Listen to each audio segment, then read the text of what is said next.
Ang smartphone ay parang isang maliit na computer na kinokontrol mo sa pamamagitan ng direktang pagpindot sa screen sa halip na gumamit ng mga button tulad ng isang basic or feature phone. Gamit ang smartphone, maaari kang kumuha ng mga larawan, magpatugtog ng musika at mga video, at gumamit ng mga app na makatutulong sa iyong maaliw sa iba't ibang gamit ng internet. Maraming tao sa buong mundo ang gumagamit ng Android-enabled devices. Tutulungan ka nila na maghanap ng pinakabagong mga balita at impormasyon, magbahagi ng mga larawan sa mga kaibigan, at maaliw sa pakikinig ng paborito mong musika at panunood ng sport. Maaari kang makapag-download ng mapa at pumili ng pinakamagandang ruta patungo sa susunod mong destinasyon gamit ang Google Maps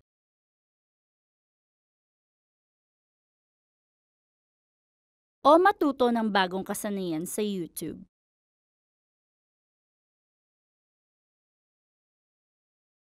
Kung gusto mong gumamit ng isang Android phone, kakailanganin mong gumawa ng Google account.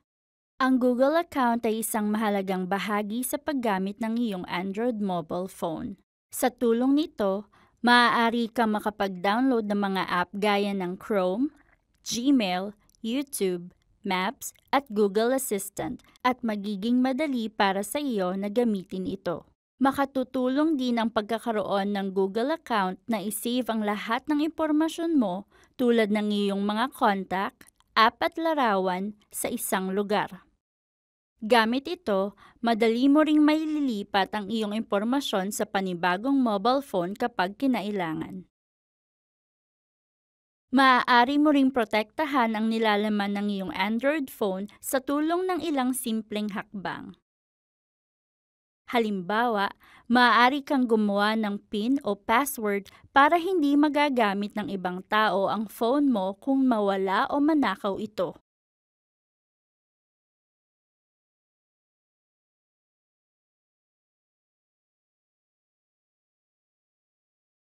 O kaya, maaari mong i-on ang data saver para mas kaunting data ang makonsumo mo sa paggamit ng mga app.